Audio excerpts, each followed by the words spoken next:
Hi everybody, Physics Ninja here. Today what I want to do is look at the derivation of the wave equation for a transverse wave traveling on a string. We're going to derive this equation here in the red box, which relates the second derivative of the vertical displacement with respect to the spatial coordinate x. It relates it to the second derivative of the vertical displacement with respect to time. Okay, we're going to apply Newton's second law in order to derive this equation, and I'm going to apply the second law to a small little tiny element of the string. The V that appears in this equation is related to the properties of the string, such as the tension in the rope, and this quantity mu that's called the mass density. All right, so we're going to go through all the steps, make sure you understand that. All right, like with all my videos, if you like it, give it a thumbs up. Consider subscribing to my channel. It's the best way to support what I do. All right, let's get started. All right, to get started, we consider a string that has a mass m and a length L. What we're going to do is consider just a tiny little segment of that string. And this tiny segment here has simply a distance or a length delta x. This is the coordinate system that I'm using. And now let's go ahead and plot the tension acting simply on this little segment of string. So on the left-hand side, what we have then is a tension going in this direction. All right. Imagine I label just a horizontal line. We can say that this here makes an angle theta 1 with respect to that horizontal line. And I'm going to call this Ft1, all right, the tension on the left-hand side.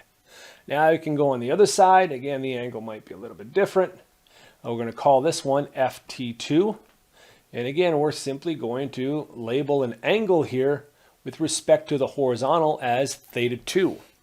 All right, these are the tension forces acting on this little bit of string, right? So now what we want to do is let's add up all the forces now in this x direction, this horizontal direction. All right, we're simply going to add them up. There's only two, right? There's this component of the tension, Ft2, and there's a component of the tension, Ft1. So it should look like this. You should have Ft2 cosine of theta 2, and that's acting to the right-hand side, and then minus Ft1 cosine of theta 1. Okay, now this little segment of rope is not moving to the left or to the right. Right? If you look at a wave, the little bit of string are simply moving up and down in the vertical direction. So there's no acceleration for that one. So you set that equals to 0. So that leads us to a very important expression. It says that Ft1 cosine of theta 1 has to be equal to Ft2 cosine of theta 2. All right, now what we're going to do is imagine this little ripple here is very, very small, okay? So there's not a lot of deflection. That means that in this approximation, theta 1 is very, very small, and it's approximately equal to theta 2. There's not a lot of bending if you're looking at simply a small section of string, right? And if those angles are pretty much the same, just call it theta, what you can see here right away is that the tension is going to be uniform throughout the string if you make that approximation, because these angles are going to be the same, okay? So that gives us to our first expression that the tension is uniform everywhere in the string, okay? So we're simply going to call it, instead of having different subscripts here, we're simply going to call it Ft everywhere throughout this string. All right, so we've looked at the sum of the forces in the horizontal direction. Now what we want to do is let's go and look at the sum of the forces in the vertical direction, right? What looks at these components of the tension in the vertical direction. So let's go down to the next page and continue this. All right, now we're looking at the forces here in the vertical direction. We're adding the forces here in that vertical direction. We're looking at the tension. So what do we have? We've got Ft sine of theta 2, okay, minus Ft sine of theta 1. Okay, now I'm going to factor out an Ft.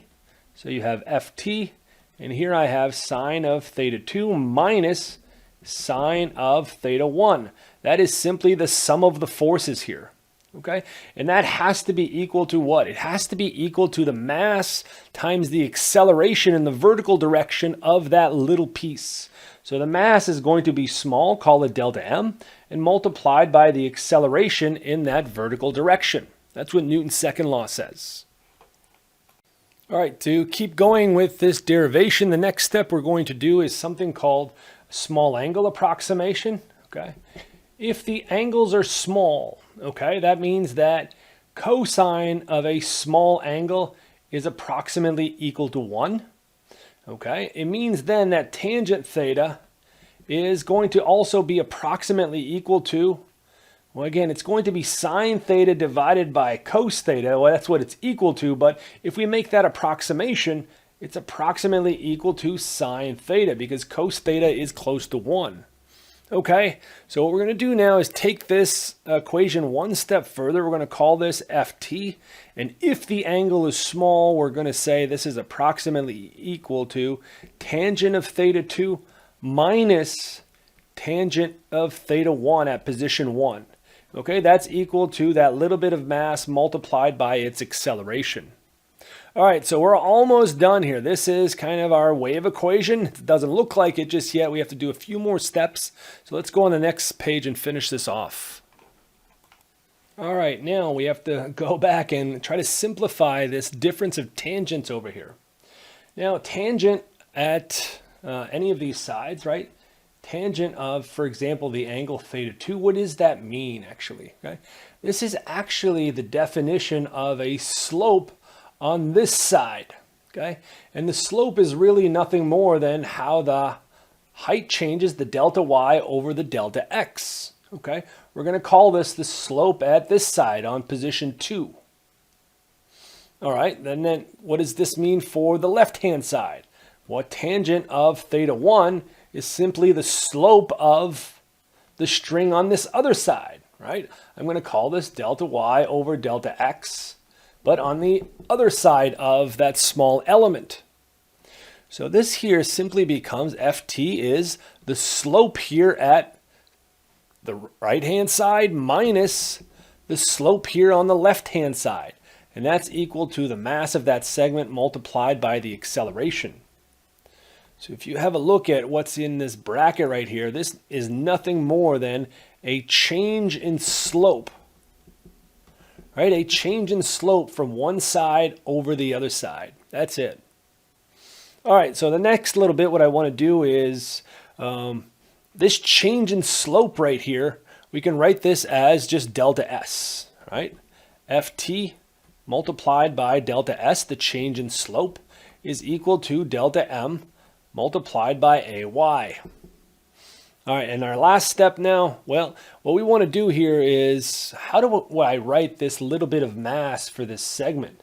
If I know the length is delta x, remember we talked about the mass and the length of that rope, and I defined something called the mass density. Okay, the mass density is the total mass divided by the total length, and that is also equal to, well, if I only have a little bit of length, delta x, I'm only going to have a little bit of mass, delta m.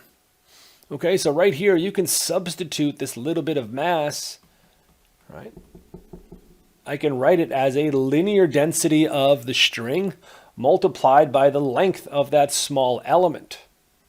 All right, so we're going to keep going here. So we have ft, our change in slope over that tiny distance is equal to mu multiplied by delta x multiplied by that vertical component of the velocity.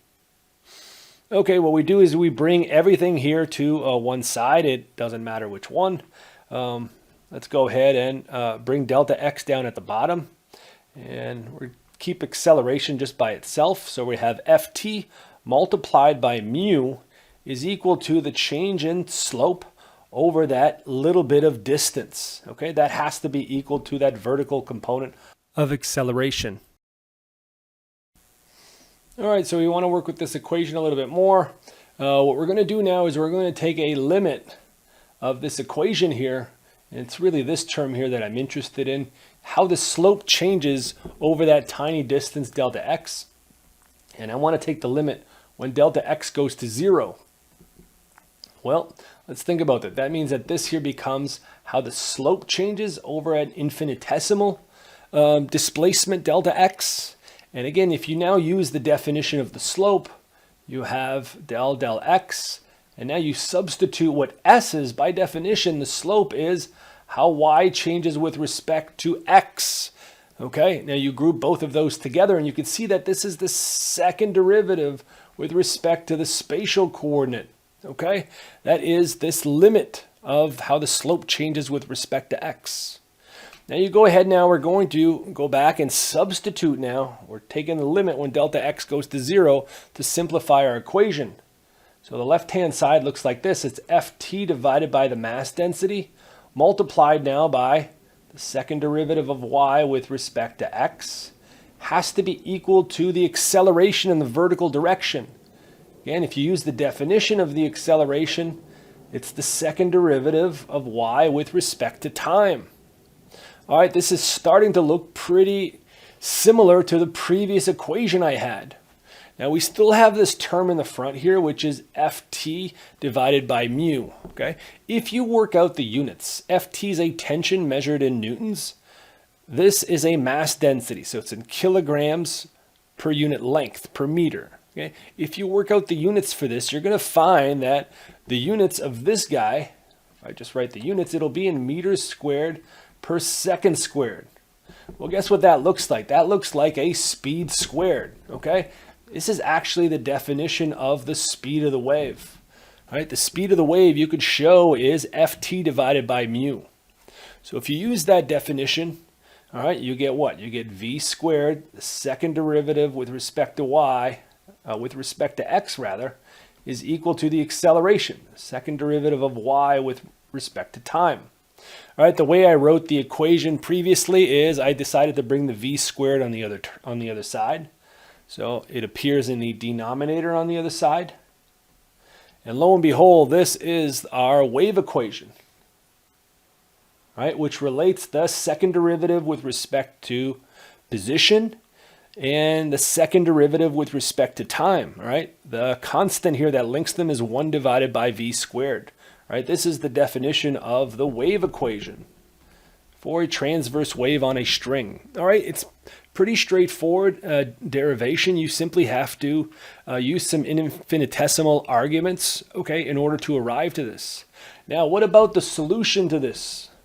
So let's go on the last page here and just talk about the solution to this wave equation. Yeah, so we have our wave equation here. Well, what about solutions now? Well, again, we'd be looking for solutions that depend on x and on t. There are certainly some simple ones, right? Imagine you have anything like this, kx minus omega t, right? This is a wave, a traveling wave, a sinusoidal wave. Imagine we were going to substitute that into our equation up above. What will we get? Well, here you'd have to take the second derivative. So if you take the first derivative with respect to x of this solution right here, well, you're going to get a k cosine of kx minus omega t. Now you have to take the second derivative with respect to x. Well, guess what? Now you're going to get minus, you're going to get a k squared, and you're going to go back to sine of kx minus omega t. Now you have to take the second derivative with respect to time. So you start with the first derivative. Now what happens? Well, you're going to get minus a omega cosine of kx minus omega t. And then you take the second derivative with respect to time. Again, now you get, what are you going to get?